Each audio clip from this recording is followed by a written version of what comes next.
Okay, so good afternoon, everybody. My name is Kevin McDonald. I'm here to present to you the Community Risk Reduction Plan for the vacant and abandoned structures, fire hazards, and public safety hazards that are posed for the City of Hoyoke. Our objective today is to show the city has a high amount of various types of structures that pose a fire hazard, show the city has a high number of vacant structures that pose a public risk, and show the city has a wide mix of all types of construction that is densely populated in our downtown area. So as we get going here, we're going to go through some type of constructions that we have in the city and the hazards that they pose. Here the first picture we have is a type 1 construction, fire resistive, which just basically means it's made out of concrete and steel. None of the structural members will burn, so there's no wood in the building. The roof doesn't have any wooden members or tar in it. It's concrete and steel. This is a picture of 21 Bauer Street, which is an elderly high-rise apartment building. The building is occupied, and it does have an appropriate fire protection system, so it has smoke detectors and sprinklers. This is just to show this type of construction that we have in the city. It doesn't really pose a problem that falls under our community risk reduction. Most of our type 1 structures are occupied and are up to code. The biggest hazard that we have for these buildings, if they do become vacant or abandoned, is collapse of the structure onto surrounding structures. So here we have a type 2 non-combustible building. This is very similar to the previous type, the type 1. The difference here is the steel members of the framework are not protected by concrete, so they're exposed to any fire. Here we have a tire repair shop located on South Canal Street. The structure is occupied. It does have the appropriate fire protection systems. The problems that we have with these buildings are they're prone to early collapse.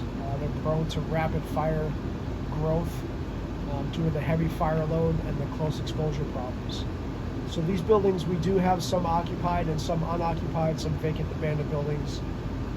Here we have a type 2 vacant structure, which is at the corner of Hamden and Chestnut Street. It's a vacant gas station. As you can see behind the building, there's a large apartment building complex that does pose a fire hazard. This building is also vacant behind it. So a fire in the front building here, the gas station, could rapidly spread to the building in the rear of this structure and also the building to the left of the gas station. This type 2 vacant structure does not have any fire protection systems in place, no sprinklers, no smoke detectors. So early notification of a fire in this building is not present. Fire companies will arrive to find a fire that is well progressed in this building. So our type 3 ordinary structures, okay, these are the highest number of our vacant abandoned buildings in the city. These types of buildings are apartment buildings, apartment blocks, some of our schools, and some of our manufacturing plants are all type 3. So type 3 building is just basically a brick exterior, wooden members that make the framework up. They are covered with drywall, sheetrock, plaster and lath, and they do have parts of the building that will allow for rapid fire spread inside the building. These pose a severe fire hazard. They pose a severe conflagration hazard, and many of our homeless will seek refuge in these structures. We have had fires in these buildings in the past that have been caused by homeless population who knock over candles, who use illegal electricity as a power and heat source. And again, these vacant buildings don't have any fire protection systems that notify us early of fire. So here we have a vacant type 3 structure. It's at 5 Hampshire Street.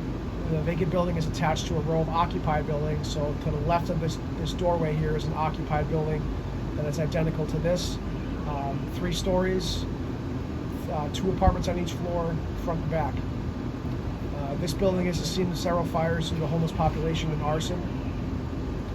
Again, this building is in fairly decent shape.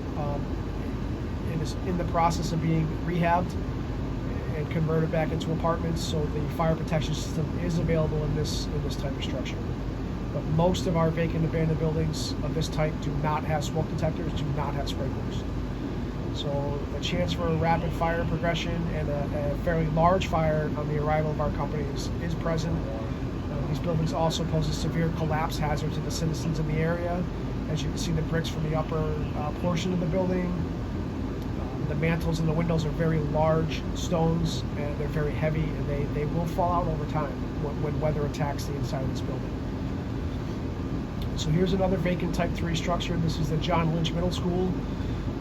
This poses a threat to the occupied gas station next door, which then poses a threat to the connecting Chinese food restaurant and the hotel.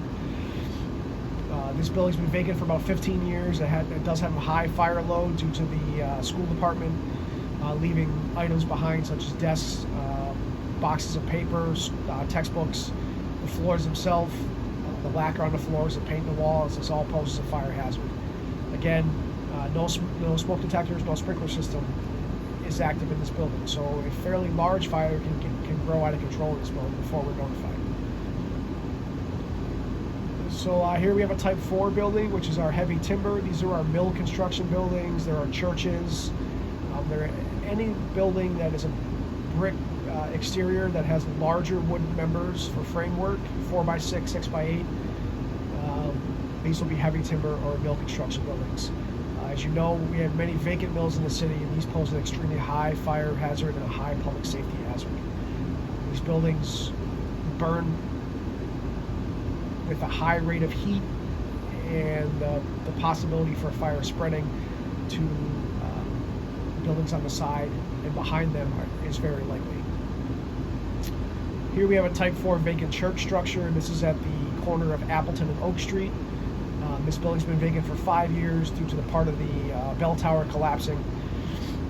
This still poses a very high collapse hazard as the bell tower has not been repaired yet.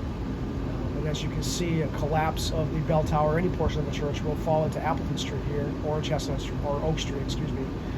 This is very dangerous to the citizens as well as a fire hazard to the surrounding areas. Here's a Type 4 vacant mill building that we have. It's a vacant paper mill on South Water Street. As you can see, some of the windows are boarded up, some of the windows are broken, some of the windows don't have any protection whatsoever. This poses a severe fire hazard due to it being connected to and in close proximity of other paper mills, some active, some vacant. We've had several fires due to homeless seeking refuge in this building as well, and we've had some arson fires in the back of the building as well. This is one of our most dangerous buildings in the city here. It poses a very high collapse hazard, very good possibility of rapid fire spread to other connecting mills. Here we have a Type 5 wood frame. This is your house, my house, any residential property that you have, one family, two family, row houses of 5, 6, 7, 8 homes connected together. So it's the most common in the residential properties, as I stated. Some of the vacant homes are very close to occupied homes and other structures. All the members are flammable. The exterior walls, the interior walls, the roof, even some sidings that we have in the city are flammable as well. This poses a very rapid fire spread. Again, it's a home that's in a residential neighborhood that's vacant. Chances are we may get an early notification of a fire here, but again, it's easy for fires to spread in these closely proximity neighborhoods. So here we have a Type 5 vacant structure. This is Cray Ave, the old Cray Soda Company. We have 3 unoccupied vacant abandoned structures here. They're 3 wood frame structures. The red building in the middle here is a 2.5-story home, very large structure, very easy for fire to spread throughout this building and attack the exposed buildings as well, the buildings next to those buildings. We have a high fire load and a very densely populated neighborhood. There's a very good chance for this fire to go out of control very rapidly and affect multiple homes and structures. In the rear of the building there, you can see the white building. That is the old Cray Soda Company. We do not have access to this building as it is still owned by somebody, but it has been vacant for quite some time.